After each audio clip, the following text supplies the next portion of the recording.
Por ejemplo, la religión católica, ellos hablan de 7 pecados capitales. ¿Por qué se refieren a los capitales? Ellos hacen diferencia entre el pecado capital y el pecado venial. El pecado venial es aquel que se puede perdonar y el pecado capital es aquel que no se puede perdonar. Pero bíblicamente, mi hermano, no tiene base bíblica. Ellos solamente escogieron los pecados, ¿verdad? Quizá porque son los más fuertes. Por ejemplo, ellos tienen la lujuria, la glotonería, la avaricia, la pereza, la envidia, la ira y la soberbia. Ahora, son pecados bíblicamente, ¿verdad? Pero no son pecados, como dice, que capitales. Ahora, nosotros encontramos una porción de la Biblia en la cual nos hace referencia a 7 pecados. En Proverbios capítulo 6, versículos 16 al 19, dice esto: 6 cosas aborrece Jehová.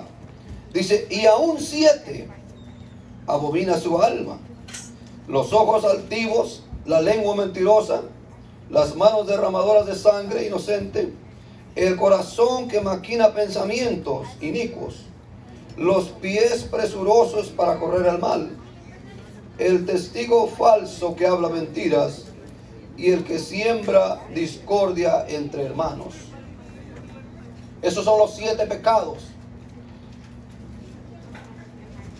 La religión del mundo, mi hermano, por medio de un hombre llamado Tomás, no el apóstol, sino un hombre, verá, que años más tarde, como en el año 300, inventó esta doctrina, verá, o esta enseñanza de los pecados capitales, los cuales, verá, no tienen referencia bíblica. O sea, son pecados, pero no como le llaman ellos, capitales o mortales.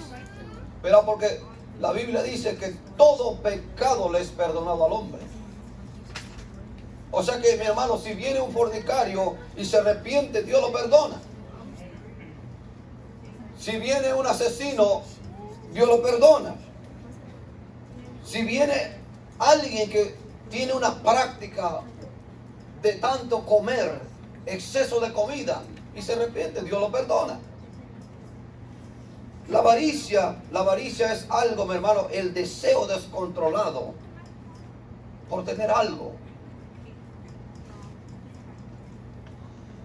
La pereza, fíjese, la pereza es un pecado también.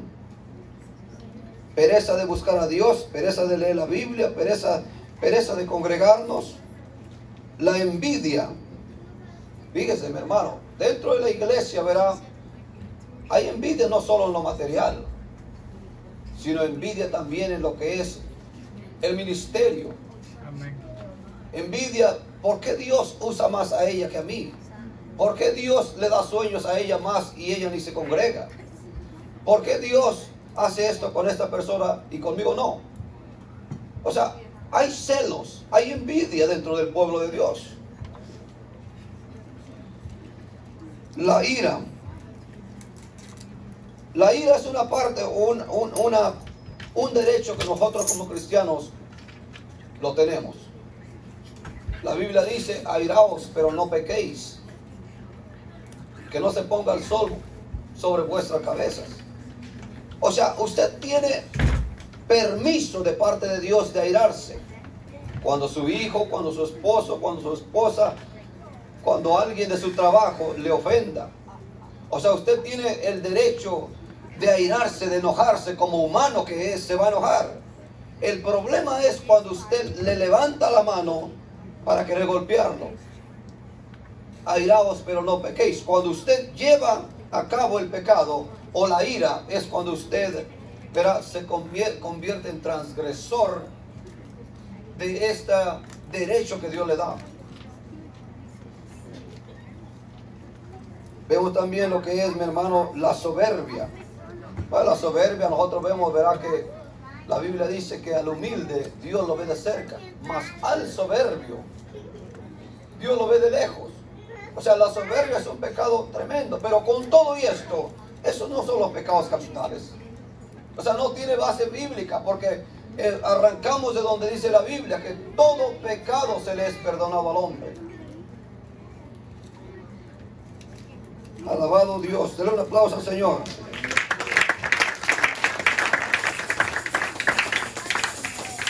¿Cuántos están gozando? Amén, aleluya.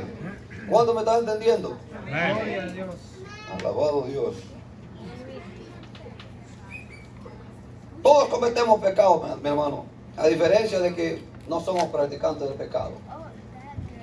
Aquí el apóstol Juan deja un versículo muy clave para usted y para mí. Primera de Juan, capítulo 2, versículo 1. Dice: hijitos míos, esas cosas os escribo para que no pequéis. Y si alguno hubiere pecado, abogado tenemos para con el Padre, a Jesucristo el justo. Quiero hacer un poquito de énfasis en lo que son, mi hermano, dos pecados en los cuales a veces nosotros no tenemos el conocimiento, ¿verdad?, de estos pecados. Y quiero hablar un poquito acerca de la blasfemia contra el Espíritu Santo y el pecado de muerte. Son dos pecados diferentes. ¿Por qué dos pecados diferentes? Uno es para muerte espiritual y el otro es para muerte física. Ahora le voy a decir por qué. Vamos a ver como número uno la blasfemia contra el Espíritu Santo.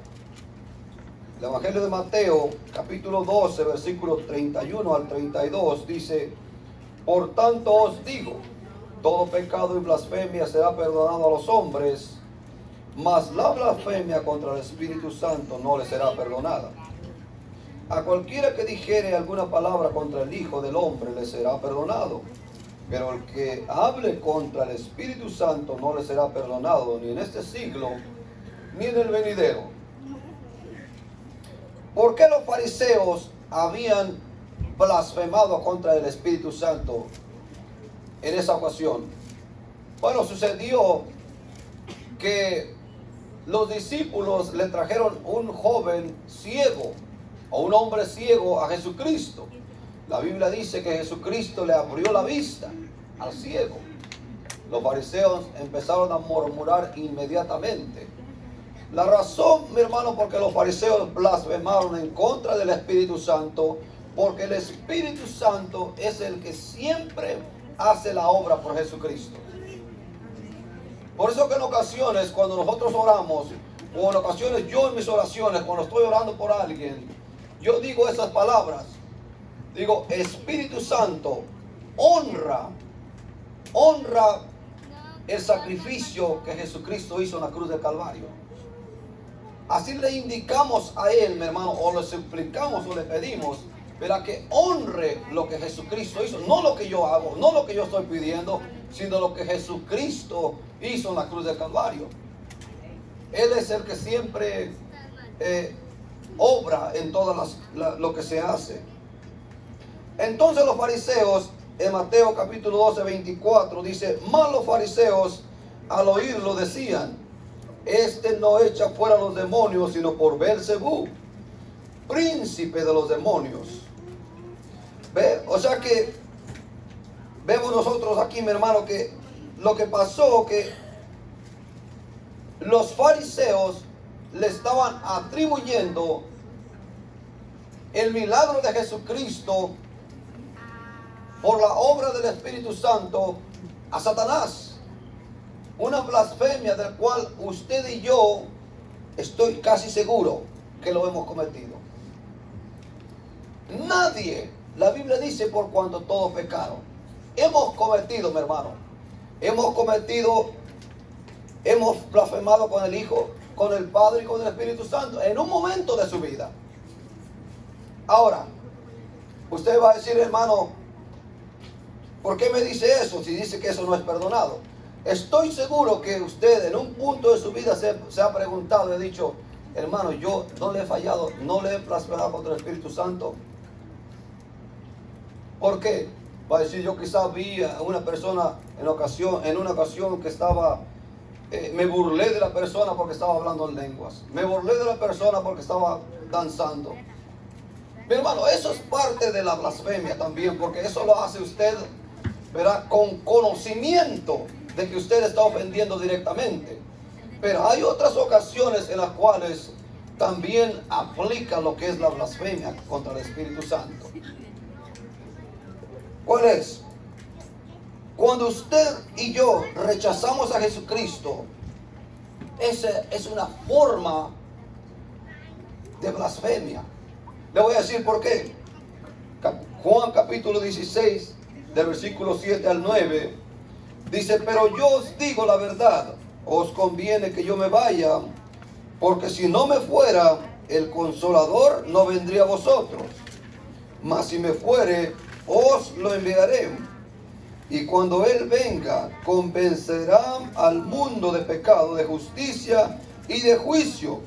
Dice, de pecado por cuanto no creen en mí. ¿Cuál es el trabajo del Espíritu Santo? De convencer al mundo de pecado. Usted no vino aquí porque usted así lo quiso. La Biblia dice en Juan 15, no recuerdo el versículo, verá que no fue usted el que buscó a Jesucristo, sino que fue Él el que lo buscó a usted y a mí. ¿Por quién? Por medio del Espíritu Santo. Entonces, cuando nosotros hacemos, mi hermano, fuerte a un llamado de Dios, ver, a reconciliación con Dios, o a entregarle nuestra vida a Cristo, estamos cayendo en un punto de blasfemia. Ahora, blasfemia contra el Espíritu Santo, una descripción, mi hermano, es no querer venir a Cristo para ser perdonados. El Espíritu Santo vino para convencerlo a usted y convencerme a mí de pecado. Y si dice la Biblia que no hay pecado que no se le sea perdonado al hombre, la blasfemia más grande es que usted y yo rechacemos a Cristo. ¿Por qué? Porque el Espíritu Santo fue enviado. O más bien, no rechazamos a Cristo, rechazamos al Espíritu Santo. ¿Por cuánto? El trabajo de Él fue para convencerlo a usted y a mí de venir a pecado, de venir a Cristo. Cuando nosotros, verá, nos rehusamos a no entregarle nuestra vida a Cristo, siendo pecadores, estamos, mi hermano, cayendo, estamos rehusando a seguir las instrucciones o a cumplir el mandato por el cual el Espíritu Santo fue enviado a esta tierra. Romanos capítulo 3 del 9 al 11 dice: ¿qué pues? ¿Somos nosotros mejores que ellos? ¿De quién estaban hablando? De los gentiles. Dice: en ninguna manera, pues ya hemos acusado a judíos y a gentiles que todos están bajo pecado, como está escrito: no hay justo ni aun uno, no hay quien entienda, no hay quien busque a Dios, todos se desviaron, aún se hicieron inútiles, no hay quien haga lo bueno, no hay ni siquiera uno.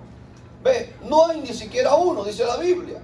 Quiere decir que todos hemos pecado, todos hemos fallado, todos hemos, en cierto punto de su vida, mi hermano, hemos blasfemado. Ahora, quiero que entienda esto. Desde el momento que usted viene, el pecado, la blasfemia contra el Espíritu Santo, mi hermano, es el pecado del cual usted no quiere arrepentirse aún. Sabe que está el pecado ahí y no quiere arrepentirse. Sabe que el pecado está ahí y no quiere pedir perdón.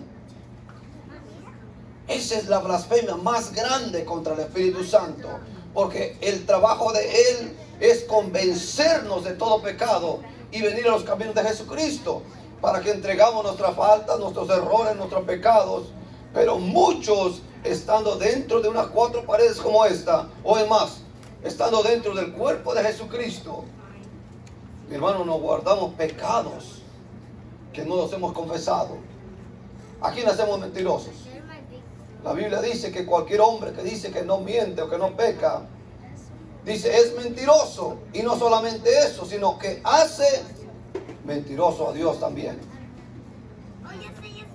Entonces el pecado o la blasfemia contra el Espíritu Santo, mi hermano, es que tengamos pecados y que no los queramos confesar. Confesamos todos los pecados que creemos más fácil, pero hay pecados de los cuales no los confesamos porque el pastor me va a dar una reprensión, los hermanos se van a burlar de mí, la gente va a hablar de mí. La blasfemia contra el Espíritu Santo es un pecado del cual no lo confesamos o no queremos entregarlo. Ahora usted me va a decir esto, hermano, pero mire, hermano, yo me pasé investigando por todos lados y los grandes teólogos, exegetas, dicen que nadie ha podido encontrar a ciencia cierta cuáles son el resultado o el significado de esos pecados, pero concluyen de que el pecado como blasfemia al Espíritu Santo es aquel pecado que no se quiere confesar y que está oculto dentro de la iglesia o dentro del pueblo. Gloria a Dios.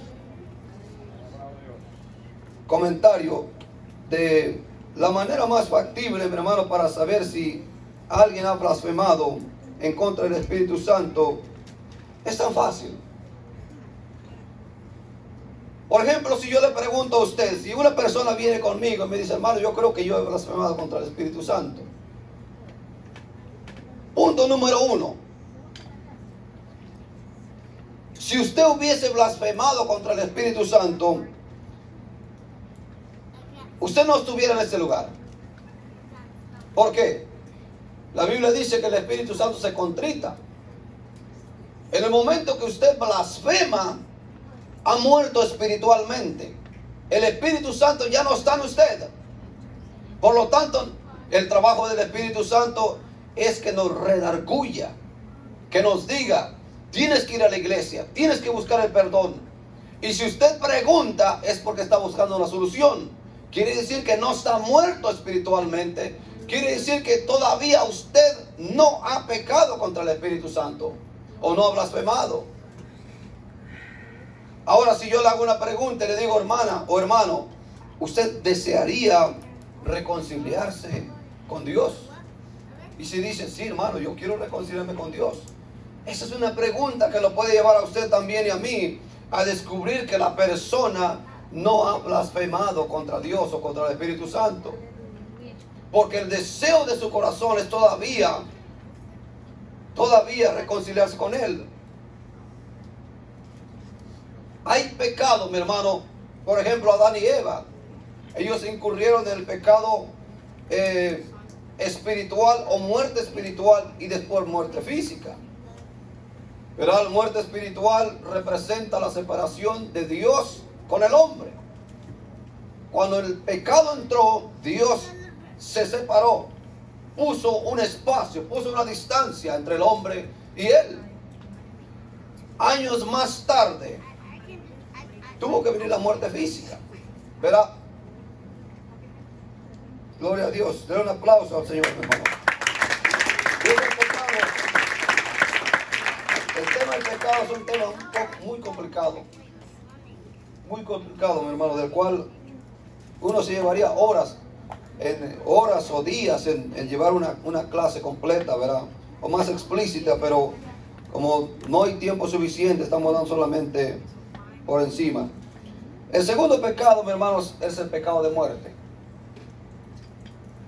En 1 de Juan capítulo 5, versículo 16, dice, si alguno viera a su hermano cometer pecado que no sea de muerte, pedirá y Dios le dará vida.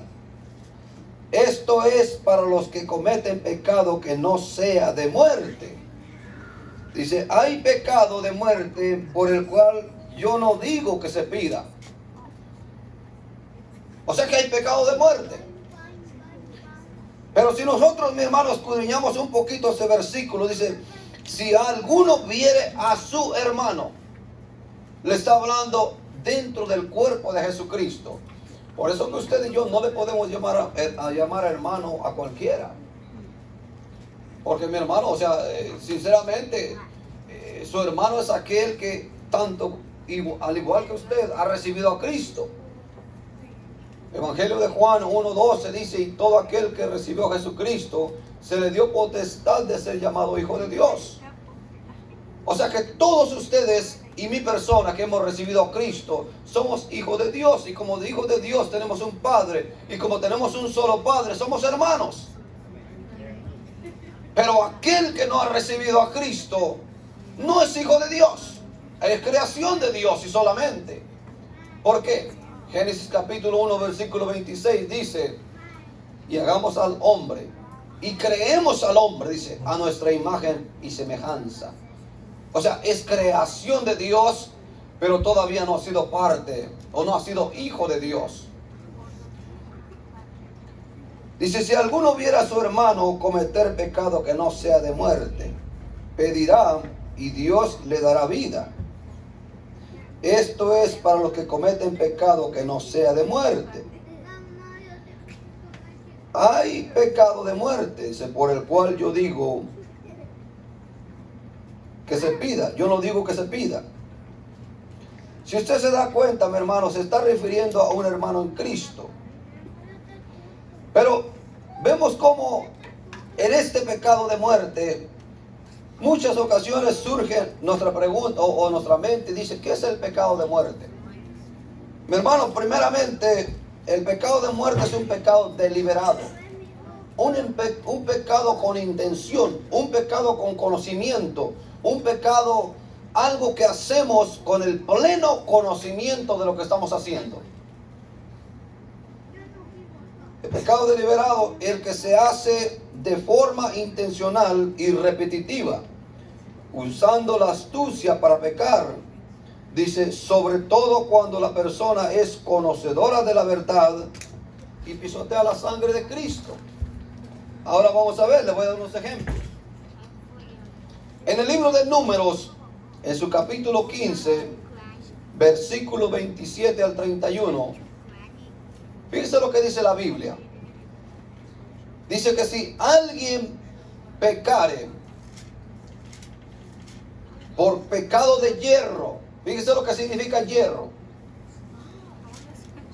Hierro es errar al blanco, fallar, cometer un pecado por error.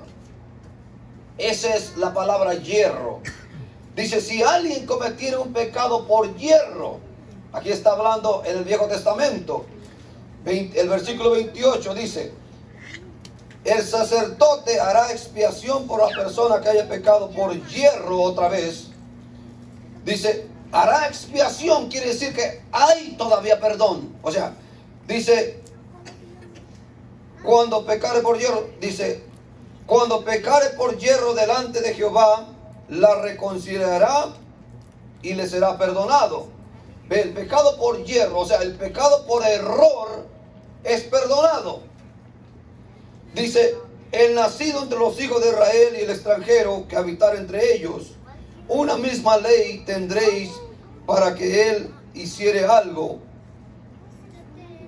por hierro. Dice, mas la persona que hiciere algo con soberbia, ¿qué quiere decir? Intencionalmente.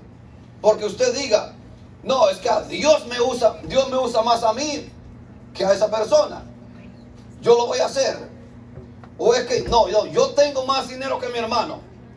Es que yo sé hablar más inglés que mi hermano. Mi hermano, lo que sea, cuando usted comete algo intencionalmente con soberbia. Fíjate lo que dice. Dice, así el natural como el extranjero, dice, ultraja a Jehová. Esa persona será cortada de en medio de su pueblo. Por cuanto tuvo en poco la palabra de Jehová y menospreció su mandamiento, enteramente será cortada esa persona. Su iniquidad caerá sobre ella. Vemos dos tipos de pecado ahí. El pecado de hierro y el pecado de soberbia. O sea, el pecado de hierro simplifica la ignorancia al usted cometer un pecado. Cuando usted comete un pecado, mi hermano, y no sabe o no conoce, lo hizo, por ejemplo, esto aplica yo creo que más para un inconverso. Cometen pecados, o usted cuando estaba en el mundo, usted cometía pecados, sin conocerlo. Esto no aplica para un hombre impío, un hombre que haya conocido la verdad, un hombre que conoce de las Escrituras, un hombre que conoce de la Biblia y está cometiendo el pecado, pero ya no es de hierro. Es pecado con soberbia. Está siendo soberbio delante de Dios, conociendo la verdad y lo está cometiendo. Este es un pecado con soberbia. O sea, vemos los dos pecados. El pecado de soberbia es el tener el pleno conocimiento para hacer las cosas. El pecado de hierro es hacer el pecado inconscientemente, o más bien ignorantemente. Entonces vemos ahí, mi hermano, la descripción que yo les di al principio, que el pecado de muerte es aquel que se comete con el pleno conocimiento y sin confesarlo. Hechos capítulo 1, versículo 1 al 4. Vemos algo, un evento de Ananías y Zafira. Dice cómo pasó. Y yo le estoy hablando que el pecado de muerte es el que nos lleva al pecado de la muerte física. Vemos aquí, pero cierto hombre llamado Ananías, con Zafira su mujer, vendió una heredad y sustrajo del precio, sabiendo también su mujer, y trayendo solo una parte, la puso a los pies de los apóstoles y dijo: Pedro, Ananías, ¿por qué llenó Satanás tu corazón para que mintieses al Espíritu Santo y sustrajeses del precio de la heredad? Dice, reteniéndola, no se te quedaba a ti, y vendida no estaba en tu poder. ¿Por qué pusiste en tu corazón? No has mentido a los hombres, sino a Dios. Y la Biblia dice